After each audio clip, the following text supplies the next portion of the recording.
We'll begin with, this is Mae Brussell on KAZU FM in Pacific Grove, California.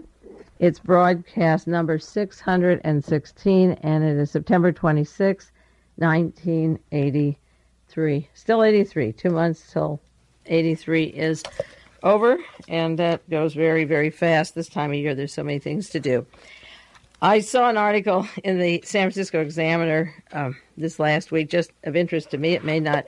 Some of you have records or copies of reports that I did. I did 2 tapes on things that had happened to our family or close calls, and some that were worse than close calls. And somehow or other, there's a little bit of bad luck or scariness going around close to the family. It always touches the edge of it. It was an article in the San Francisco Examiner about a play, Let My People Come. And my daughter was in that play last year for a year, and she toured on the road company. It was in New York off Broadway for a while.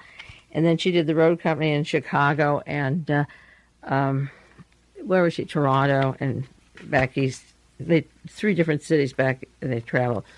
And I read that the fellow who did the musical directing for the off-Broadway production and did the piano work for the play was confined to a mental hospital this week up in the Oakland area, and the girlfriend that he had had for quite a few years had put him in there, and she claimed that he had a personality change. She moved out here about a year ago and was interested in doing anti-war demonstrations or writing an anti-war opera. They write music, and was very interested in the peace movement.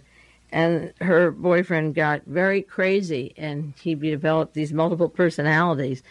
I don't know at what point he got them, but he was Mr. X, and he was Ed Saunders, which is the name of the fellow who wrote The Family, the Manson story.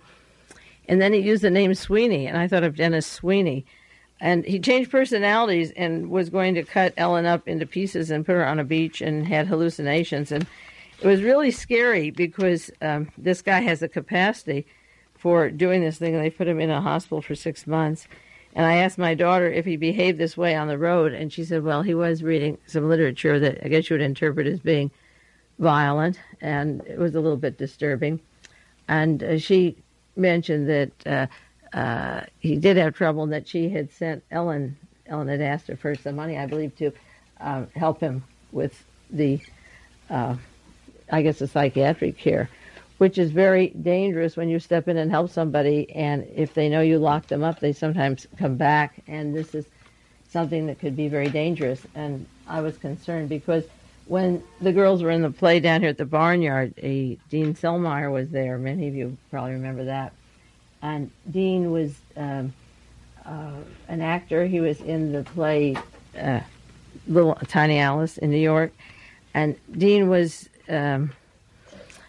involved with the CIA. They used him for mind control and medical experiments, and he wrote a book called Blow Away. I mentioned that once on a program, and he tells how he put people up on meat hooks and so forth. And he was arrested once, and the CIA wanted him to do some assassinations, so if he would do the murders, he wouldn't go to jail. And the CIA is very good at getting murders done. That's horrendous. A lot of people don't know that part of our government, that the assassinations are done by people who have past crimes, and they're used by the agencies, and you wonder sometimes why a certain person is murdered and another person is disappearing in the stage or cinema or public life. But this particular person, Dean Selmeyer, was one of these who was doing work for the agency. And this other person that Barbara toured around with for a year was now having these multiple personalities and wanted to cut Ellen up in little pieces and put her in a box. I just mentioned that because it reappears, you think, when your kids have professions and they're out on the road that they're safe or something, but I guess no one is really safe from this Central Intelligence Agency when they have these kinds of people around. I mentioned last week that when I was in Los Angeles and I got my was the Washington Post, there was a large article. Looked like an article, it was an advertisement. Larry Flynt on the life, liberty, and the pursuit of Flight 007. And there was something that I liked about the article, and that was that in the attempt to explain alternatives to what the media was throwing out about the tragic airplane that went down over the Soviet Union. It was at least an alternate view of studying history, and that's what I've tried to do with my broadcast, and I learned it when I began studying the John Kennedy assassination. You just don't zoom in on November 22nd, 1963. There are events that preceded these murders when there are major political assassinations, and there are events that follow afterwards that precede the next major tragedy. And they're escalated on a certain regularity, as many of you have noticed. From every few months, some major scene comes that can be pinpointed to the CIA. And, of course, this, I believe, is one of them. And this article, or I refer, it's not an article, it's a paid ad, a full page, goes back to the history of the United States and how we always proclaimed our innocence with the sinking of the Maine. And we tried to blame the Spanish-American War, and the Spanish weren't to blame. And then the Lusitania that was blown up in World War II, and innocent people on that boat, and actually it was filled with a lot of gunpowder. And then the war in South Korea, which actually wasn't necessary at all. And then this is actually when I say it's a ad, it's a real full story with a bibliography of about 10 important books to read on American history. And it goes into Vietnam and the Gulf of Tonkin incident and Gary Powers and the U-2 flight and how we provoked the Soviet Union. We set off these incidences, and then we cry and yell about how abusive they are. And the point of this particular long essay, I guess the best word is essay, is how the CIA has goaded the Soviet Union for such a long time, and sending their spy planes and denying it is a plane and then admitting it is, and trying to cover up such a series of provocations that how can you believe, for example, that even flying over the Soviet Union isn't one more provocation. And this essay goes on to say by the 1970s, the citizens heard so many lies and deceptions that they lost their innocence. I think they lost their innocence gradually along the way, and certainly by the 70s and through the Vietnam War period. And then as of September last year, Reagan's rhetoric was beginning to threaten people. Well, that started right with his inauguration and his address, and Richard Pipes and Alexander Haig, and all of them throwing these terrible statements out against the Soviet Union. So Richard Nixon has been threatening these people when September the 1st came, 1983, and the Korean airline went down. He was saying, what you tell us is lies. This is the cruelest thing we've ever heard. And the adjectives are something that really should be studied over the years, just as there are many books on the Vietnam War. I think this is a stepping stone to the next war. It's been planned since 1943, and we're getting closer to it now. They don't even blush or apologize. Now, I noticed that Ronald Reagan appeared to be a little more mild, and there was suddenly a ceasefire, an agreement over in Lebanon to sit down with the Syrians. I'm wondering if the Soviet Union has parts of the airplane that they are holding. You see, if it was a spy plane, they can do two things. They can either publicly show that the President of the United States is lying, which they seldom do, whether it has to do with the Kennedy assassination or Vietnam or a lot of the episodes that were involved in the so-called secret bombing of Cambodia that they knew was no secret. So they can do one of two things. They can either proclaim that we are liars, or they can hold it as a bargaining card and get a slowdown on the war process. And I'm wondering, because of Ronald Reagan's complete 180-degree change when he went to the United Nations before all of these people, and he knows most of them think he's a fool, I'm wondering if the Soviet Union didn't have something. They were going to return parts of the airplane today or tomorrow to the Japanese and the Koreans, and I'm wondering if they're going to return parts of the spy equipment, and then that's a way of saying, now, shut up, and it would bring down the war fever.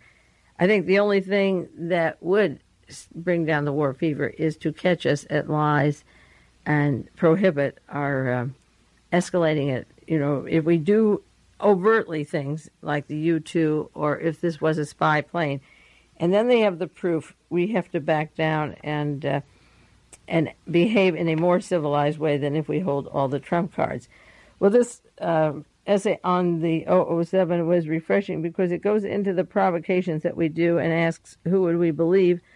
And then Larry Flynn says, I'm suspicious of a man like MacDonald because he's so nuts and his martyrdom can't be ruled out as a motive.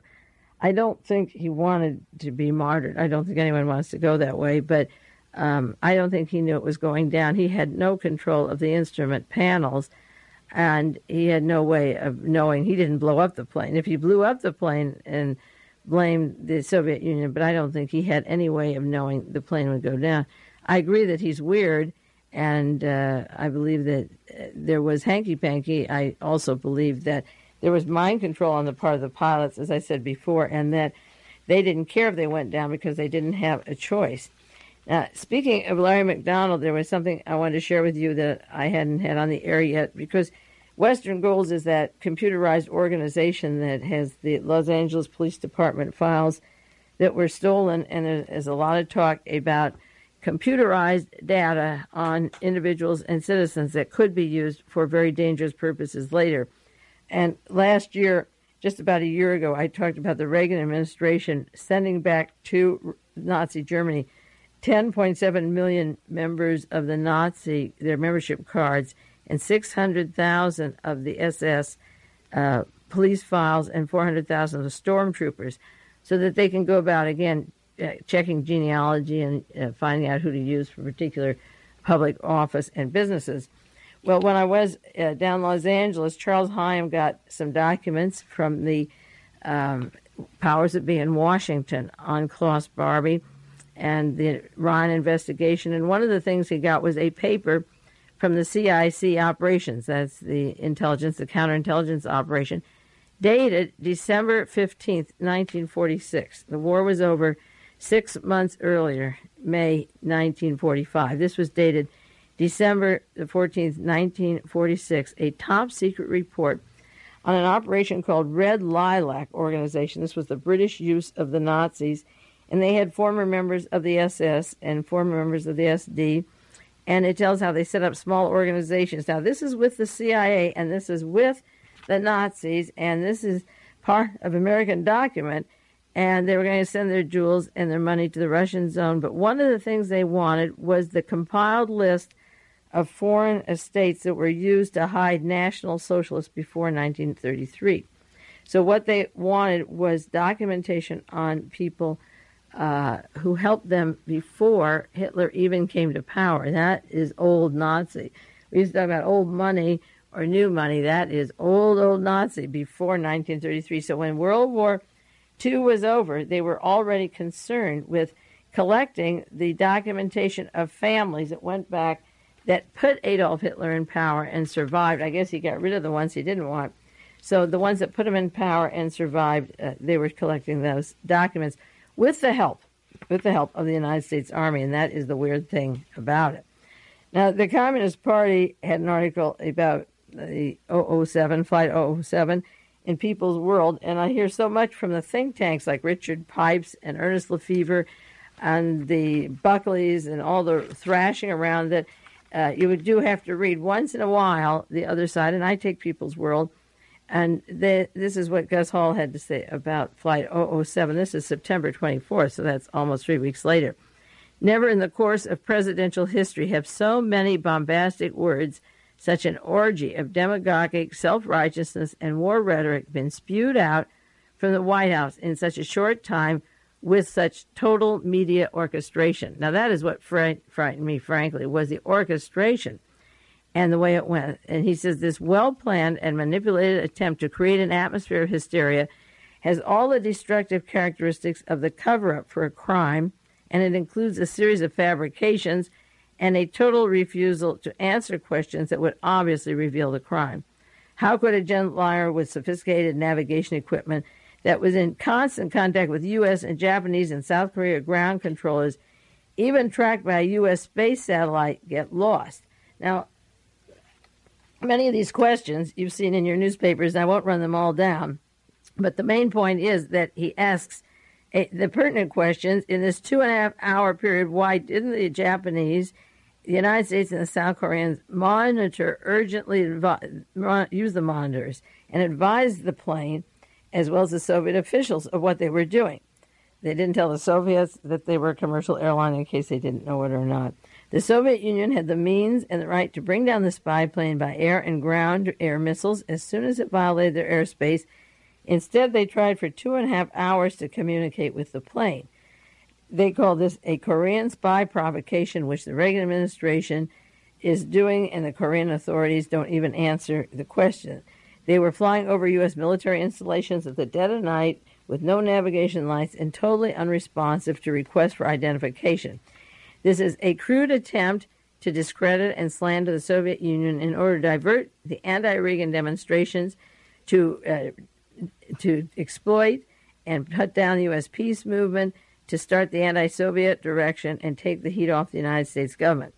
They said the hysterical rhetoric of the media is an attempt to label the Soviet Union inhuman, dishonest, brutal, filled with lack of integrity, barbarism, a massacre, bloody, fascist, military dictatorship. This is what they're calling the Soviet Union. They're using these words. And the article goes on to ask, well, what is the reverse of this story? Why this crude attempt to cut off travel, culture exchange, and so forth, and to plan the U.S. deployment of missiles? There were a list of motives. I told you I'd bring them in. I could have brought them in tonight. I'll bring them next week. But I think the explanation of how the week began is very important. As I say, it was frightening because people are such followers. If they're not followers, I don't hear their anger at the way the language was spoken by the president. And he asked, in the course of this presidential history, have you ever heard anything, so ugly and so self-righteous? And that's what it was. Luckily for Ronald Reagan, he has the kind of little smile that if he just smiles and grins, people forget it. I don't know how he has that art of that actor in him, or the ham, to simply woo them over and they forget what he said yesterday. He can come on today like the peace lover, and yesterday he was the warmonger. He's at the United Nations. He wants to be the international statesman. Now, I won't comment too much on the James Watt statement. I thought was so disgusting. I wish he'd get out. Richard Viguerie, Viguerie, is the fellow who's pushing to keep him in and tells him to stay. He's one of the most loyal members of your administration. Richard Viguerie worked very hard with Reverend Moon and with Larry MacDonald, and he's part of the Birch Society, the Young Americans for Freedom, and the Right Wing. And he has these big mailing lists that help people like James Watts, to get support, so that Reagan is looking for answers. Viguerie has these mailing lists so he can get an instant computer out and get letters to all these people saying, hold Watts. So when Viguerie wants Watts, he can write more letters than my listeners can, or any of the other people listening to talk shows or radio programs or TV. So James Watts, I guess, can stay there and insult anybody and do anything he wants. It seems to be that way. John DeLorean gave himself a lie detector test to prove that he was innocent. This is so funny. I just put this on for laughs because here he was holding all this cocaine and said it's pure gold and his eyes are lusting after it. But he gave himself a polygraph test. It was given by David Raskin, the University of Utah psychologist, and he said that he passed it. The lie test proves that he's innocent because he passed the test, which shows that he wasn't going to deal in the drugs. He was just holding it and cradling it, but he wasn't going to deal in it. That reminded me of the lie detector test that Jack Ruby had when he insisted he have it for the Warren Commission. And they said, are you a law-abiding citizen? He passed that. Yeah, I'm law-abiding. Are you honest? Am I an American citizen? Yeah, law-abiding American citizen. He kept adding, he shot a man handcuffed in the police department, but he passed the test that he was a law-abiding citizen. I don't know what law that is, but he passed it. There were rumors, I don't know if they're true or not, about Richard Nixon planning to take Korean Airline 007. This was published in Germany. It was repeated out of TASS. Richard Nixon isn't saying anything. It would be natural if he went down to South Korea. The Reverend Moon always came to his rescue when he was in trouble at the time of Watergate, and he was close to Tongsan Park and the Korean CIA. It would be natural that he'd go down there for the 30th anniversary of his celebration in South Korea, the government there, at the end of their war that America helped them have with North Korea. But There hasn't been much on that. It would be an interesting twist if he was about to go there and ditch out. It would be sort of like his being at the Murchison's home the night before Kennedy was killed and being at the airport the day Kennedy was killed and then getting out of Dallas before the blood spilled. There are a lot of good articles on the Korean airline. There's so many. I'm just absolutely exhausted cutting the newspapers this past week. There's so many articles, good ones, on problems with the airplane or interesting aspects of the airplane, and I've broken them down into massive files. But there's some speculation and some good stories. One, they may have triggered the plane's destruction. The pressure on the Soviet military machine may have triggered the destruction. The interesting thing about this article is it said we send fly planes over all the time, and that the Soviet Union believes that we could begin an invasion at any time over their country. And that's why they're nervous. Isn't that terrible? It says the men there have a sustained state of stress based on the U.S. planes and fighter bomber tests and sometimes penetrating their airspace from Alaska and the Japanese bases. And that causes them to get trigger happy because they're sure that we're going to drop bombs and invade them. There was another article in the San Francisco Examiner. Jetliner pilot boasted of CIA spy missions, and it tells how this same pilot, Chun Bing, B-Y-U-N-G, Bung, the one who flew for the president of South Korea, was a colonel in the reserves of the South Korean Air Force. And he told his friends he showed them a special spy equipment and cameras that he puts on the plane and uses for surveying the Soviet military objects. That same flight from New York to South Korea that he does spying, and he takes these pictures, and then under secret agreement, he uses the Korean airline, the commercial plane. He gives them to the CIA. That was published this week. It came out of Moscow, AP Wire Service, and he said that the Boeing airplane, the one that was originally built, and 5 McDonald Douglas DC-10s, and so forth, among others, have the spying equipment. They have the aircraft manufacturers in America fixed them up with the spying equipment. So that would explain why they're a little bit nervous about an airplane being over their territory for 2 hours. I also wonder if there was a chance of a drop. If any people were dropped behind the line, the spy line that evening with so many, the 135, that spy plane, and the commercial airline, the satellite. There's a lawsuit filed in New York just this morning, a $1 billion claim against federal aviation. A woman, Betty Lim, is suing because of the death of her husband. She's suing the United States government on the grounds that the Flight 007 deliberately entered the Soviet airspace with the knowledge of the United States government. And she's also suing Litton Industry and the Boeing airline. So you see, when all the yelling is over and people have to go to court and show why that machinery didn't function and break the financial back of some of these companies, maybe they'll stop playing so many games because it really gets to be expensive to pull that kind of thing. Here's another story. The Soviets say the Korean airliner was a cog in elaborate spying mission. Many of you may have heard that. It came from the LA Times that simultaneously we had 3 things going at one time. One was a complicated U.S. intelligence mission with reconnaissance satellite, and then the Korean airline deliberately flew over the Soviet territory as the American reconnaissance satellite programmed to pass overhead at the same time recorded the electronic traffic and whereabouts of the air defense systems because they were activated to meet a presumed threat. That one plane went out of Anchorage, Alaska, and the spy plane that they identified as a spy plane, and it was alongside of this. So when it went back, this one was there, and by using the satellite above, you could tell where they were following and what they were doing, so that it gets a little more complicated. Another article in the New York Times, Soviet says 747 used tricks like a spy plane, and it tells how they were frustrating Soviet air defense and lowering their flaps as if they're in pursuit and slipping away and going below a radar cover, and the RC-135 had dived below the radar area and was testing them and the activities on the peninsula there that they weren't supposed to be seeing. And this tells how the 747 was playing along with it and doing various kinds of operations for testing, I guess, or for annoying the pilots and goading them to shoot. Didn't think they would while they're taking pictures, but they did go ahead and they shot the plane down anyway.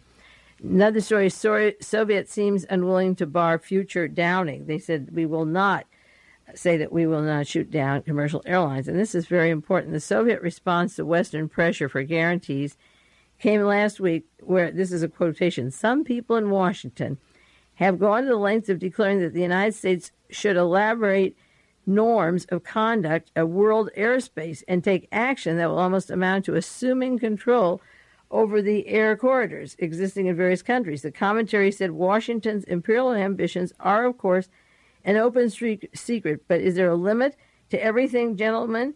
Regardless of what you think, every time they go over the sovereignty of each state, it is our own particular property, they said. And they pointed out that the United States would like to own all of the airways, and that's pretty scary, because I see another article I have here on the Navy wanting to control all the water to isolate the Soviet Union and blaming John Lehman. Now, he's a fellow I've talked about a lot on the different broadcasts, the cousin of Princess Grace, the late Princess Grace, but the Kelly family from Philadelphia. And he is very powerful. He and his two brothers work with Henry Kissinger, Fritz Kramer, and one of them works a liaison to the Vatican. They're very close to the Pope. And John Lehman has been causing a lot of trouble wanting to enlarge the fleet and get 600 ships. And he's very open. He's the one member of the cabinet who's very open about declaring war against the Soviet Union. And there was an article, The Triangle, that I got this week on alleging that John Lehman was behind the shooting down of the 007, or was responsible.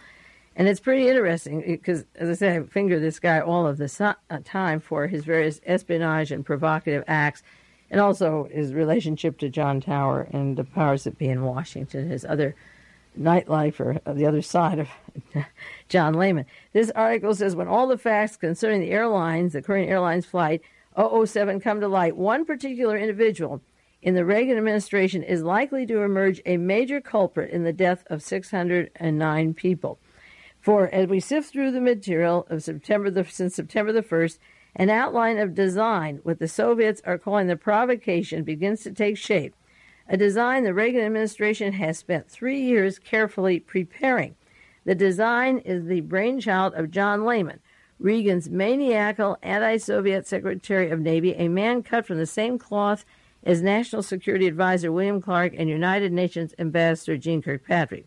Known around Washington as a Lehman Doctrine and in defense circles as a horizontal escalation, the design fits too closely to the September 1st events to be dismissed as a simple coincidence. It would go a long way toward explaining why Flight 007 was hundreds of miles off course and what it was up to. To most people, the key finish point for any confrontation between the Soviet Union and the USA would be Europe. But for the past year and a half, John Lehman has been working out a strategic nuclear problem.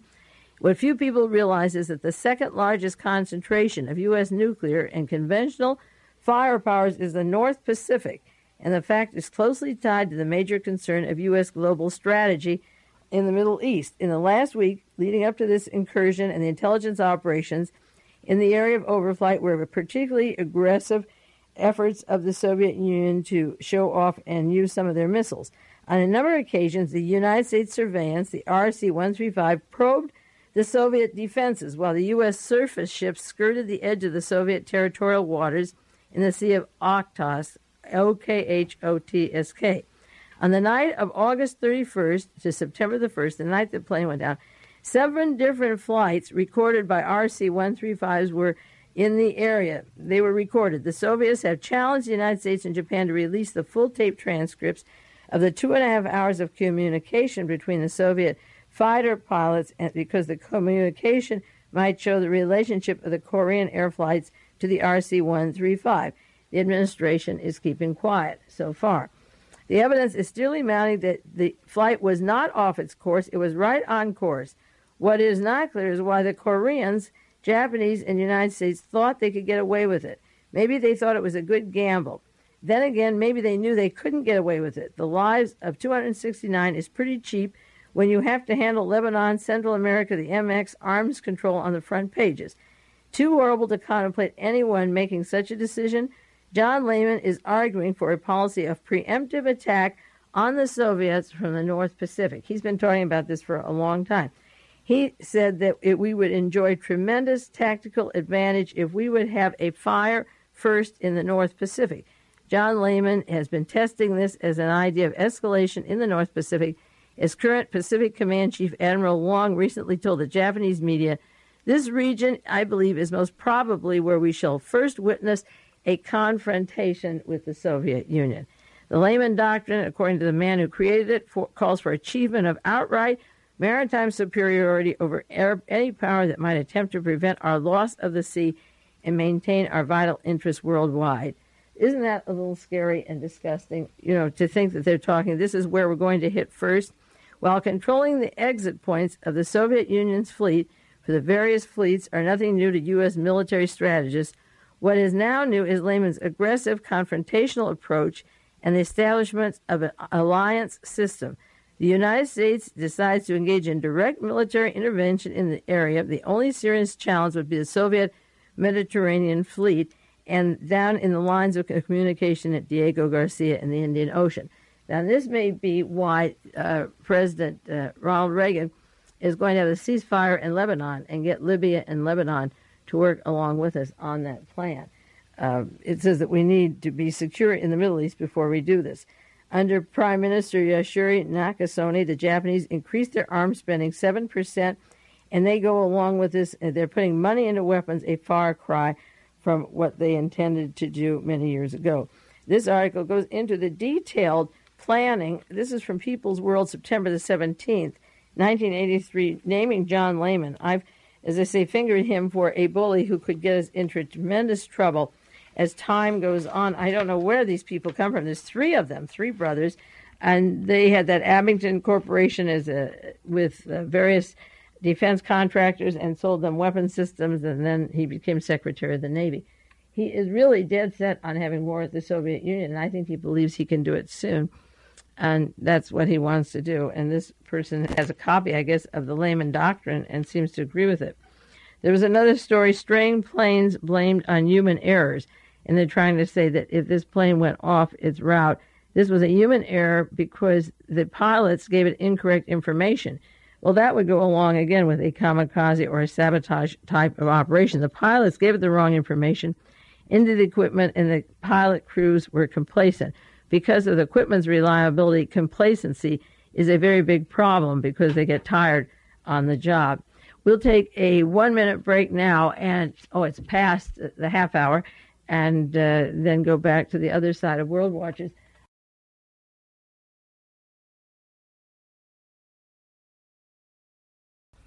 Now, get back to the second half of the broadcast because I forgot. We ran over there a few minutes. On the first half, this is Mae Brussell on KAZU FM in Pacific Grove, California, and this is broadcast number 606, and it's September 26, 1983. The LA Times had a story that if there was an error on the plane, that some people say it went in 450 miles, other people say it went in 310. This says 310, this particular article. But whatever, that's a lot of miles, and they blame the pilots and the crew that they can evidently change the instruments and call it human error. And then you saw many of the articles that the Soviet Union did give the cannon burst and warned them. Another important object of testing the Soviet Union, if this was a purposeful provocation, was that the Japanese said that the Russians had changed their codes on the frequency of the aircraft, so they'd have to catch up with the codes, that they couldn't monitor it all because of new codes. By having an airplane go in that airspace, you can see what their code is and work on the new code. They're so childish because I can't believe anybody's going to win that next war. It'd be interesting to hang around and see what happens, but it's so disgusting that they talk about this with such glee and how they're going to attack each other and keep track day and night, and all these spy planes going around, and this tremendous budget for war instead of building up this country. I don't know how long that'll go on. Sometimes people call and ask, are you depressed? I think that the sum total of the stupidity that people have for accepting this kind of behavior gets to me at times. I want to shake them, and then I get over that, but I want to shake people for not being able to put their energy into some way to show their anger, at least to public officials, or in some way express. If they have any anger, if they don't have, that's worse. There was another story in the New York Times how the flaws in the technology of the Korean jet lead them to go off course. and how the navigation system is self-contained, and it very seldom ever goes off. The three-man crew, there's a pilot, a co-pilot, and a flight engineer, and that's what I'm really waiting to see, where the voices of the others are. If one is sleepy or drowsy or something happens, where are the other people? I mean, this is something I don't understand yet. And there is no voice box. They haven't retrieved it. I'd like to know where the other pilots were, besides the one who was so prominent in the Korean Air Force, because they're supposed to be watching the boxes, and this article says it doesn't happen. These incidents don't happen often because that one is always watching. A crew member must notice the discrepancy, and they call upon the third, and they have a tie-breaking vote of what to do if two of them don't agree. But they are supposed to have recordings that tell you if you're off just a tiny little bit, and three people are supposed to be watching them. So there's no way that it would go off unless, as I say, I think under some kind of mind control like Candy Jones, if when they were left they were told you're going to go in a certain direction, you're not going to respond to anybody, and this is the route you're to take, and then know that eventually after 2.5 hours you're gone, that they already had warning you're gone. If you're not to respond or answer, because there doesn't seem any awareness about it on the few short tapes that the pilot noticed anybody or anything just before they died, and that just isn't normal. With three pilots in the cockpit and you're about to go down, somebody's followed you for 2.5 hours. That isn't normal. There's another story in the Washington Times. The team will seek to clear up the mystery of why Flight 007 flew to its doom. A raft of questions remain in the wake of the lost Korean airline. What was a huge lumbering commercial airplane doing at 3 a.m. so far from where it was supposed to be? The technicians from Boeing and Litton Industrial get together and see why the navigational system, called the INS, wasn't working. It was at least 226 miles from the scheduled route. Each one of these articles differs a little bit. The INS, the computer system on the Korean airline, has been described as fail-safe, nearly infallible, provided the equipment is programmed correctly in the first place. While the flight was over wide expanse of water, the plane should be no more than a half a mile off course every hour and a maximum of 10 miles. And the pilot had flown this many, many times, experienced flight pilot. And after leaving Anchorage with 9 or 10 coordinate checkpoints, they should have been punched into a computer by 3 officers, each looking over the shoulder of the other. The computer feeds the information into the 3, and there isn't any problem. One of those 3 is always there, and if he has a problem, he asks the other one, and if in doubt, they stand over each other's shoulders. So if you take away the first week of news that is so much garbage and accusations and defenses, and what will we do with them, and what, cut off the trade and cut off the cultural and keep them out of the Olympics and don't send parts of the oil pipeline, it goes on and on and on, just punishment. And then the week after the plane is down, people begin to talk and ask questions. As I said, that's one of the things I liked about the essay that was in the LA Times, the Larry Flynn essay, was at least he was making some historical sense that we do have provocateurs and asking some questions about the situation. Another story in the San Francisco Examiner, unanswered questions, did the jumbo jet turn? And it tells how the president said it went one way and how it was emerging and winding around and turning. And this plane did have movement to it, and it seemed to be playing games with the Soviet plane. I don't think that they'll find the voice box. I doubt it. I don't know. But I think if they were going to have it, the Russians have found it already. And as I say, we might use it for blackmail. The Americans and the Japanese must have recorded some of this bizarre behavior, but you don't see much about it. There's another article. This is, again, from the People's World. There were several issues. International press not buying the United States version of plane incident. And it tells about Ronald Reagan's diversion with a Korean jetliner incident that finds an increasingly skeptical audience around the world. Maybe this is why he was so tame at the UN. Der Spiegel quotes Der Spiegel saying that the detailed stories of the Flight 007 makes it look like we're concealing the fact that they were gathering intelligence information on the Soviet Union. The RC-135 spy plane in immediate proximity to the South Korean Boeing 747 was on an intelligence mission, and if it said there are now 47 RC-135s now in service, as I say, 5 flew that night, and there's a fleet of over 400 of those spy planes, and we use the U-2 spy plane and the TRI with improved vision. And Der Spiegel said that these flights along the borders using these airplanes, 34 planes of the E-3A type and so forth, are supersonic strategic reconnaissance planes based in California and Japan that fly all the time. And this article says that there's fishing trawlers. The National Security Agency uses fishing trawlers disguised as oil tankers, crammed with electronic spy gear and cruise missile equipment, cruise mainly off the coast of Kamchatka.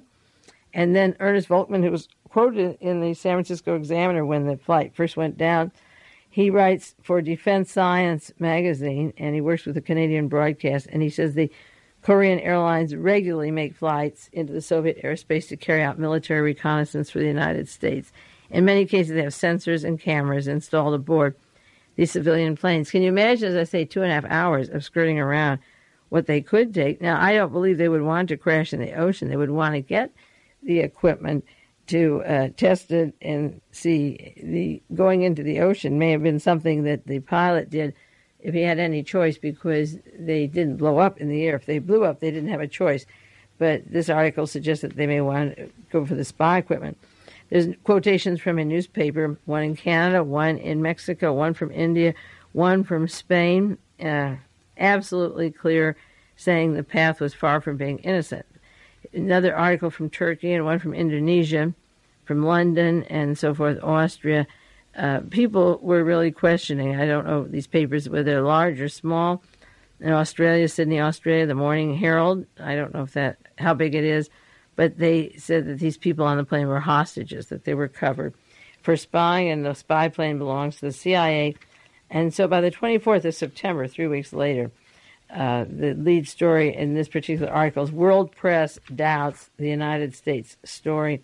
The international press not buying the United States version of the plane incident. You know, it's easy later, for people, or even from the beginning, to say, I'm not going to buy your propaganda. But what a terrible situation to carry on and harangue and begin to get people all worked up and then pull back, and then Ronald Reagan say, well, I made a mistake. We shouldn't have said that they were beasts and maybe we were spying. And he'll never come out and say that. But it's really sad how the President of the United States has to carry on. It just made me sick. And I guess we have to live with him. That's Ronald Reagan. We had him in California, so now you've got him on a national basis.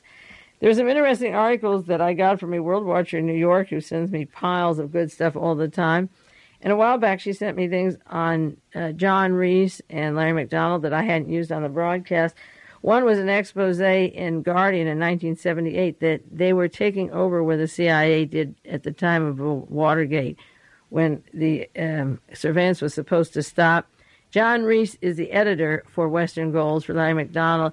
He gets out the Intelligence Digest that has surveillance information for police departments in the CIA and the Secret Service. He also worked with the Georgia Power and Light Company. And somebody told me that in the book on Karen Southwood, they mentioned the Georgia Power and Light Company playing a part in her death. I'll have to look that up. I don't think that book is an index, and I didn't see it in mine. John Reese he infiltrated the Georgia Power Project, a citizens group, and worked for them. And then he used a California outfit known as Research West. Now, Research West is the organization that hired Jerry Ducote, D-U-C-O-T-E. He's the fellow that was working with Ronald Reagan when Reagan was governor to follow Cesar Chavez and break the farm workers, United Farm Workers here. And he also broke into the home of Saul Alinsky, Gina Alinsky, to take a black bag that had a key that opened up the offices of Saul Alinsky's office in Chicago. His home was in Carmel Highlands, his office in Chicago. Ducote was working for Ronald Reagan, and there was a contract at the time that these people Research West hired John Reese. There was a contract to kill Cesar Chavez by way of Larry Spears through alcohol, tobacco, and firearms would be the agency.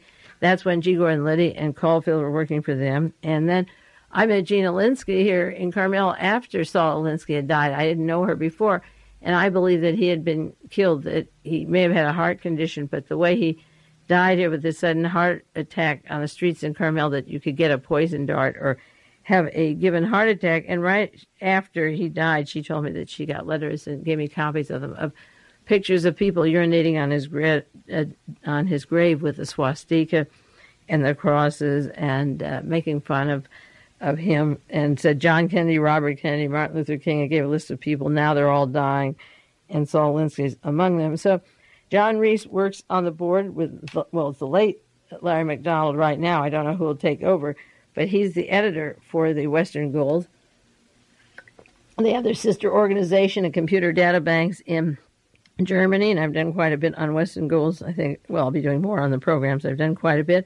But I think it's interesting that Reese is associated with the group that were linked to the assassination attempt of Cesar Chavez. It was called off because it was exposed by Larry Spears, and also with Saul Alinsky and what happened after that. Reese also worked for Wackenhut Corporation, and they're the largest security investigating services in the country. The Wackenhut guard the airports, and the reason I think so many people can get through in Miami to have the hijackings to Cuba to put Fidel Castro down is that these people, these provocateurs, are allowed through. The security lets them because they're agent provocateurs.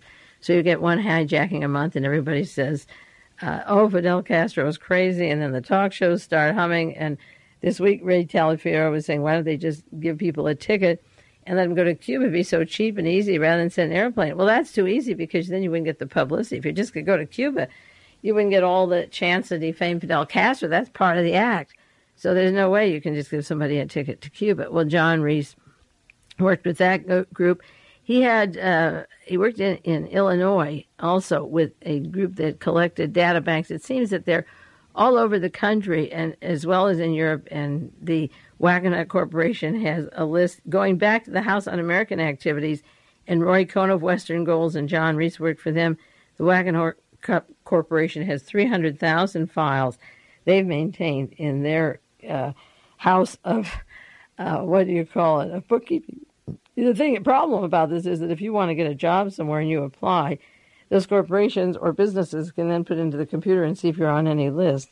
And if you're on a list, they can say, well, we don't need you. The job is already taken. So you never know whether it's because you signed an anti-nuclear appeal or pro-abortion or what, or helped a Black Panther way back. If you did, your name is on the list. And if you think it's hard to get a job, that may have something to do with it.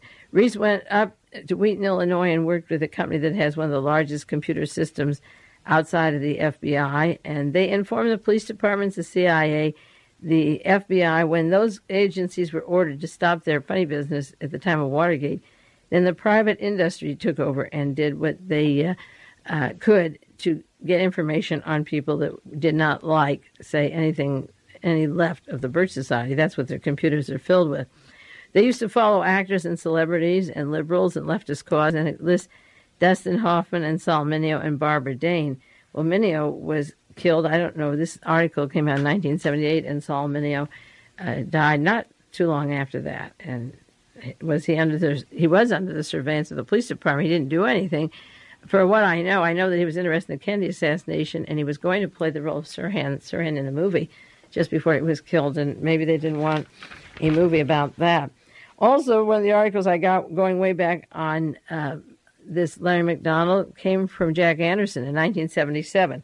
All of these came from my friend in the East, my friends back there who have articles going way, way back. And this tells how John Reese and Larry MacDonald were going to start a witch hunt in the Capitol. And it says, for a few turbulent years, the late Senator Joe McCarthy brought the Inquisition to Washington. He was the high priest, and he was the most florid of charlatans, and he personified a time where he would put people down and make character assassinations. And now, this article by Jack Anderson said in 1977, now McCarthy's been replaced by a witch finder, that's Larry MacDonald, and he will tar and smear people, and then he can get into the congressional record, and they'll have no way to get it out. He would supply John Reese and Larry MacDonald the FBI and particular index cards they'd supply out of the digest that Larry MacDonald helped. He supported John Reese after 1979. They worked together in the Western Goals. Before 79, Larry MacDonald was on the advisory board of the Birch Society. He became chairman of the Birch Society. They supported each other psychologically, if not financially, because one would give them the documents and the other would put them onto the congressional record. And also Louise Reese made like $30,000-$40,000 working for Larry MacDonald. I suppose she'll still have to stay in the office and keep those computers going, don't you suppose? Another story along with this group that was sent to me was dated April 14th, 1977. Larry MacDonald is a doctor. He was a urologist. I don't know when he decided to stop practicing and go into the Congress and stay with the international terrorists and the right-wing faction, the Birch Society. But he was noted in the newspaper here as being investigated, and later he was sued for $6 million for administering Laetrile on a patient who was dying, and they claimed that the treatments that other people were getting at the time would have served the person better. He got off that charge. He was also investigated in using the names of dying patients to buy firearms, and he had a cache of guns, about 200 guns, maybe 200 in one house. I don't know how many he had, and he broke the U.S. Gun Control Act of 1968 by storing them in the private home of friend Dr. Robert Schuman, Schuman. And he was treating people for cancer and giving the Laetrile, which wouldn't cure them. And then as they're dying, he gets them to sign their name to gun purchases so that it doesn't look like he's buying them. And the dying people were signing for the federal franchise purchase forms for the guns. Couldn't be traced to Larry MacDonald. Now, when you consider the Robert Byron Watson testimony or affidavit on Byron working with the syndicate, with the assassination teams, knew his group that funded him down in Georgia, knew in advance that Martin Luther King was going to be killed and Robert Kennedy. Many times people say, well, where do they get the guns? How does this conspiracy work? And when people are arrested at these particular crimes, they have untraced guns and you can't find where they are. Well, Larry MacDonald put away 200 guns at a time, and goodness knows, it could be 2 million now or 2,000 or just 200. He admitted he had them, but he would use dying people's names and purchase the guns and make sure that he had the stockpile of guns. He survived the lawsuit on the Laetrile, and he didn't have to pay. The malpractice case fell through, but he didn't practice medicine after that, so maybe there were more of these cases, and in exchange, say, for not being charged and not having the media attention, he just went to Congress and stayed there because he was charged with malpractice, and very seldom does a doctor just give up his medical practice and not call himself doctor unless he's had some experience or been burned by that. So Larry MacDonald had a sleazy background with his stockpiling weapons, using dead people's names. If they have an organization and he belongs to the gun club, you'd think you could get almost all the guns you need. But he was doing that and using the Laetrile. This man died who they claimed would have gotten better. I don't know if he would or not. That's awfully hard to judge. But Larry MacDonald, in addition to having stolen papers from the Los Angeles Police Department that were ordered to be destroyed 10 years ago that he was putting into his computer in 1982, is pretty bad. I think that this is not a particularly honorable man, and I think that the glorifying of him and making a martyr out of him is very, very dangerous. I think Jerry Falwell going around comparing him to the biblical Solomon is scary as hell. Now, there was one article in the San Francisco Chronicle about, not the Chronicle Examiner, on the allegations of what happened in the Korean airline, what the Russians say, what the United States says, and then who's right. And a lot of it is inconclusive at this point, but they're interesting challenges. I'm not going to read all of them to you tonight, but there was one question here. Is there any reason to believe that an admittedly ultra-right U.S. congressman aboard 007, Representative Larry MacDonald of Georgia, may have been deliberately assassinated aboard the flight? And no comment from the Soviet Union, and the United States said, while the government has made no such charge, MacDonald's widow claims that her husband and the national chair, he is the national chairman of the John Birch Society, was murdered. She holds that it was no accident that the leading anti-communist in the American government had been on a plane that was forced into Soviet territory. I don't think that plane was forced. I think she's screaming like Madame New. You remember when the communists, she yelled, "The communists killed my husband and they killed DM." In Southeast Asia, she was in Bel Air, about across the block from where I lived, maybe up a little ways, safe in Bel Air when the coup came, and she was yelling everywhere in the media, "The communists killed them, the communists did it." And then later she moved to Paris, and she did mention publicly a couple of times that she wanted to come to the United States and that the Central Intelligence Agency had killed her husband, and then she was silenced. Her daughter was murdered in a car crash, and Madame New went into seclusion, and we haven't heard or seen a thing about her for a long, long time. She's been very quiet, and after that, she wasn't very popular. As long as she said it was a communist, I'm sure she was welcome in this country. When she said it was the CIA, when she realized the CIA had killed her husband, then she wasn't welcome in the country. Now, there's a scandal, two big financial scandals I want to talk about in the last 5 minutes. I've done mostly on the Korean airline. One is in the news right now, my favorite subject, the Mark Rich case. It's still not going over the wire services, just as the Western Gold stories, not going AP and UPI. But there was a large article in Barron's about Mark Rich and his crude scheme, and it describes his financial scandal, and he was indicted, as I said last week. It was supposed to be for $45 million. This said he had profits of up to $100 million in taxes that he played around with and didn't pay the government. It's described in Barron's magazine as one of the biggest tax frauds in U.S. history. Now, so far, only one article mentioned that I have about his being with 20th Century Fox. They're trying to disassociate the Mark Rich story from Henry Kissinger and Marvin Davis and William Rogers and Madame Chenault, the cast of 20th Century Fox. One story this week did say 20th Century Fox dismayed over Rich indictment. Dismayed is a little mild word. They said he may face charges for a record $48 million in tax frauds and obstruction of justice. And I got a call this morning from a world watcher. The new issue of Barron's says that the tax fraud is up to $100 million. There's a tax liability of $100 million. So as of now, probably Pebble Beach is owned by the federal government, by the Internal Revenue, and a lot of the property around here, Monterey and Pacific Grove, just as the DeLorean Motor Company is supposed to be owned by the FBI because John DeLorean sold it to a man who he thought he was going to trade for the cocaine, and it turned out to be an FBI agent. A story in the Wall Street Journal said Mark Rich tax case is the tip of the iceberg, but is unlikely to lead to a rash of suits. Now, I know this is a big story, and I've been hitting it for many, many weeks, and they're finally closing in and admitting, the Wall Street Journal and Barron's, the financial papers. I don't see how they could avoid it much longer, but they're finally admitting that it is one of the largest tax scandals. And I think that's funny because as Mr. Henry Kissinger and Gerald Ford strut around as these great statesmen, they never refer to or are interviewed about their role with Mark Rich. It's sort of a disassociation, like, I don't know who he is kind of thing. Another big scandal going in is that giant Flick Corporation, and we've talked about that before.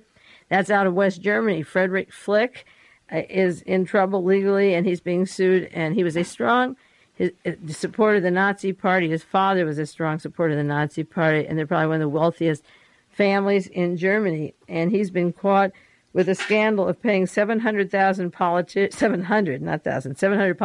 and businessmen. He could own practically everyone in Germany at that rate, 700 of them. And there's a lawsuit now against him. One of his partners fell out with him, and he's exposing the money that is going to the various politicians.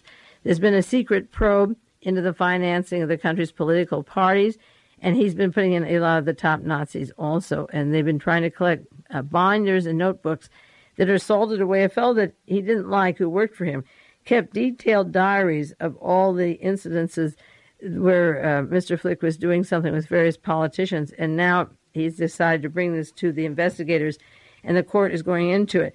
Mr. Flick has $400 million in the United States in J. Peter Grace. And J. Peter Grace, that he has 29% stock in owns the W.R. Grace and Company. And J. Peter Grace is the fellow that put John Reese, the great keeper of the books and the documents, into Western Gold, a computerized system, to use as a sieve out of the various police departments with files that were supposed to be destroyed. So Mr. Flick has a finger with the Grace Company. Grace is very much a part of John Reese and Western Gold. So the demise of Larry MacDonald this time has a lot to do with the subpoenas he got to appear in Los Angeles. He won't be there now, the main witness. These are to take place before the grand jury in a few weeks, and John Reese will have to show up. And this Linda Gould, the employee for Western Gold. But I think that Mrs. MacDonald is right. I think he was killed, but I think he was killed for a lot of reasons. And we don't know how much influence the giant Flick Corporation put into the German branch of Western Gold. I mean, that would be a little scandalous, too. The man who financed Adolf Hitler and the corporation who funded the Nazi Party a person mentioned the Nuremberg war crime trials, and now the scandals linked again to Western goals. Well, our time is up. Gosh, that goes fast. A half hour and then another half hour. So our time is up. I got to go. I don't know what else I can do. We'll be back with you next week.